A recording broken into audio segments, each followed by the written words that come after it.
Hello again from Jamie's Broken Cars. We have had quite a busy couple of weeks. XJ-S running fine, got its MOT as you'll have seen from the last video. It had developed this thing where the engine would sort of suggest that it was going to cut just as you apply some power to move off. It never really did, actually, just it was able, but I was at a conference, I had to speak, I'm famous, but leaving, it actually did cut out. So I decided to have a look at that, and I remembered that I set the two throttle bodies up, A and B bank, to the correct gap between the butterfly and the body, but I actually never did the potentiometer part of it. You are supposed to check the potentiometer reads 0.32 volts within plus or minus, not a lot, when it's idle. So I checked that and it wasn't. So I fixed that, and that fixed the cut. So that's good. But it really exaggerated the slight misfire that this thing's kind of always still had on B bank, to the extent where you could feel it as you drove along normally. So I only drove about a mile up the road, found a place to turn around and come back. Wasn't really sure what I was going to do with that, to be honest. It was running like a bag of bolts for a V12. It'd be running great if it was a four-cylinder. But I decided to take the B-bank airbox off, because another issue this thing's got, one of the MOT advisories, but it is a little bit annoying, I knew before, is there's a slight exhaust leak just up at the manifold, and I wanted to see the seal rings, or the flanges rather, where the 3-into-1 manifolds go into the 2-into-1 downpipe. Good news there is that there is some black staining around the first one, so I think the seal ring is the culprit, so I'm going to get some of those ordered up and get them changed. But when I had the airbox off, I noticed, and I'd never been in there, where I didn't be there to do the throttles, but I'd never touched these bolts. The 4 bolts which hold the inside part of the airbox to the exhaust manifold, trapping and clamping the throttle body in between, all 4 were loose. 2 of them were showing quite a lot of shank. You wouldn't think it's that hard to say. So I tightened them, all 4. I'm glad that this thing never swallowed either a bolt or a shake-proof washer. That would have knackered the engine. But B, it's completely fixed the misfire. It was just a massive vacuum leak downstream of the throttle butterfly. So there you go. Sometimes the simplest things. I've done about 200 miles on this, 225, something like that, since the MOT last week. Burned quite a lot of fuel, but it's just been brimmed again last night, so it's almost full. I've had a good time driving that. Yeah, it's running great now.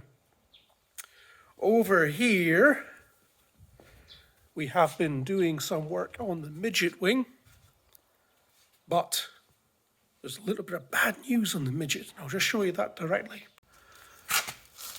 So these things are always rusty, but there was some bubbling paint, and there's just little bitties that I think it's worth.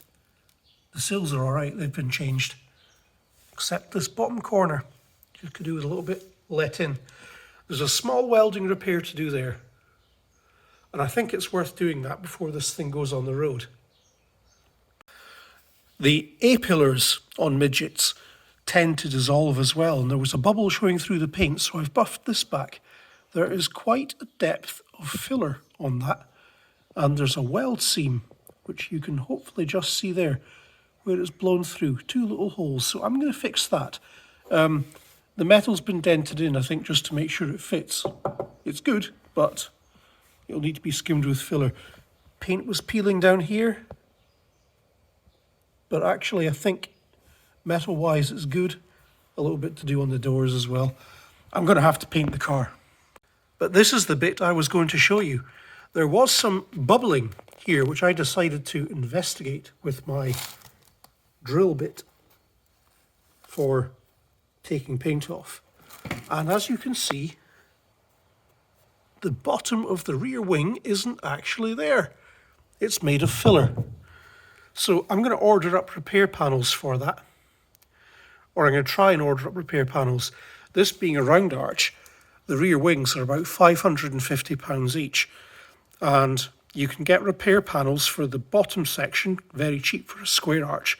And I need to find out if those will do a job here on a round arch, because repair panels for a square arch are about £25 a side. You can get them from Spares, I think, for a round arch Sprite. And they're 5 times more expensive, £125 a side. If that's the case, I will not be buying repair panels. I will just form some myself over a wooden block. But I want to show you the other side because I think it's just the same. Down here, I am almost certain that when I bring the power tool around here, we're going to find exactly the same thing. So I'm going to get this side done as well. In the meantime, though, I have a job in the energy industry. That's what we pay our household bills with. Dearly love it. And we've been very successfully working from home for the past 2 years or so. We have a formalised update to the employment terms for hybrid working, which means some working from home and some days in the office. I've been borrowing my wife's Fiat 500. She doesn't really need it most of the time, and on average I've been in the office 1 to 2 days a week for the past some months. From September, my wife's going back to university full time, and we might need a second car because she might have to go into university. You would think universities be forward thinking, but they are full of dinosaurs. And despite her doing 2 years very successfully distance learning, because that's how they taught the whole course, the control freaks have decided that that's no longer valid to do the second 2 years. And they want everybody back on campus, which seems incredibly backward thinking to my way of thinking. But notwithstanding, we're going to need a car, and we will not be commuting in all weathers in the XJ-S because it's water soluble, and I want it to still be worth some money. So I've started on the Mazda, so I'm just going to show you around and see what we found. This is a Mazda MX-5 2004, what they call a Mark 2.5 or an NB, and I've started stripping it down this morning. I've helped rebuild 2 MX-5s NAs in the past with a lot of welding, and this one actually isn't that bad. There's some staining and rusty signs down there, but actually there's no real reason for that. I think that's just been a little bit of a leak. And most of that has come from up the wheel arches. But inside the boot floor, etc., is all good. The rear bumper mounts, these always get rusty on Mazdas. I think I'm going to remove that. Down the hangers, again, there's a lot of surface rust on it, but it's okay. It's actually okay, which is good. The 2 NAs I built when the back bumper came off, these weren't there. And these weren't there either. This car is actually not too bad. There might be a little bit of work to do at the front as well. I definitely need to change the rear wings, but I'm going to be cutting the back wing out here. There is a repair panel there to go in here. I've drawn around it, and we're about to start cutting around the arch. I know I definitely need to do this because there we go. If you look closely though, you'll see some telltales. This inner wheel arch is made of fiberglass. Now, I honestly don't understand. I will never understand the sort of mentality of person who tries to fiberglass steel panels in a car. I don't get it. I don't understand why you would do it. I do understand that there's a practicality to owning cars, and that if you just need to pass your MOT and continue using the car, not everything justifies a bare metal respray. I'm not saying that we need to do that. But for goodness sake, fiberglass. I've already found on this car, at least one side of the floor, the lower, just inside the sill return, was made of fiberglass. The other side, though, isn't so bad. I'll bring this in here. I'm going to find a few bits when I cut the wing away. We're doing both sides. This doesn't look an awful lot better, you see. This side's not so bad. This is the passenger side if you're in the UK, the left-hand side of the car. It's not too bad at all. The subframes and things, yeah, they're all rusty. They always are in Mazdas as well. I think maybe a future project, I might remove those and get them shop blasted. I'll take the opportunity to rebush the control arms. But in the meantime, I'm just going to crack on and get these done. So we have repair panels for the fronts of the wheel arches as well. But like I say, and I've got both rear wings. I've got both front wings. Another Mazda MX-5 Mark 2.5 issue is the boot lids. Always rust there. I haven't done it yet, but I would be able to put my finger through this, I think. You can hear it crunching at least. That's not great. You can see the blowover repair this car's had in the past from somebody as well. The number plate lights never really worked, and that's because some buffoon has painted them. No, not me.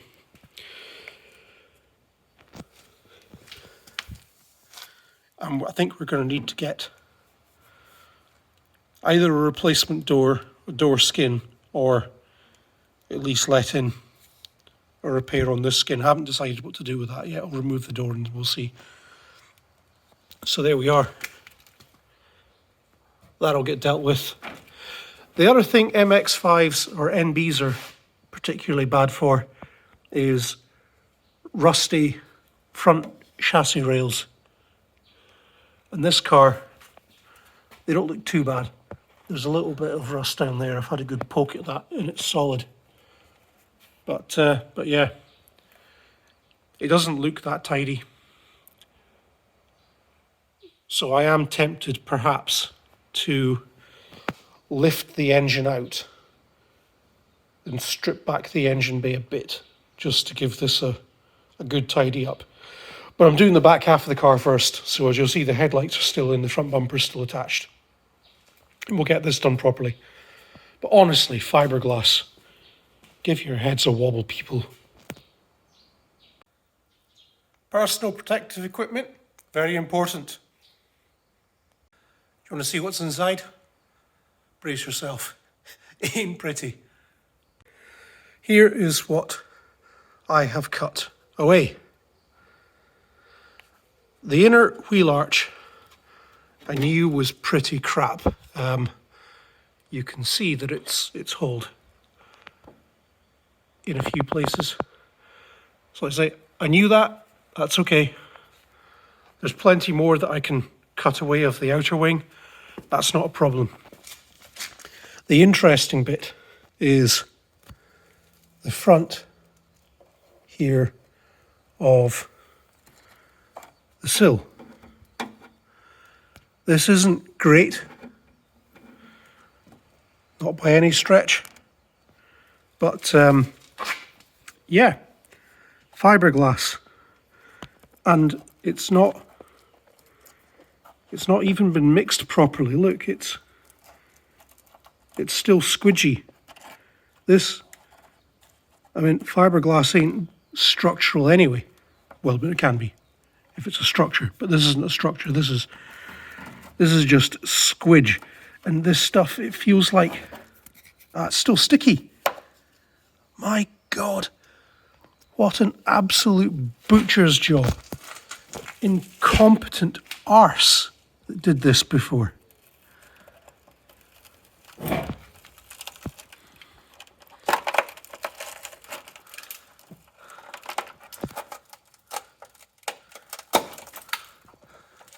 Look at it. There's different layers of fiberglass.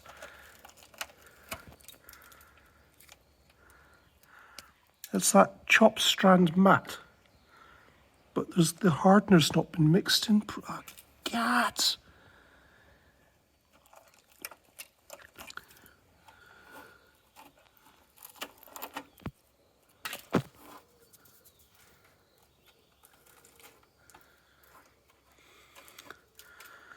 Right, I'm going to have to dig this out. What a mess. Honest to God.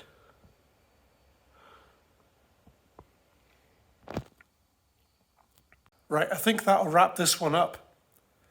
I've got a lot of digging to do, as you've seen, and it's going to take a while. Clean all this up, cut a bit more, make myself some space. And I do have some steel, and I've got plenty welding consumables and things, so I think I'm going to have to order some more metal.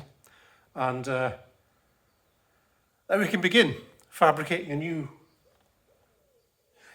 inner wheel arch and what's missing of the back of the sill.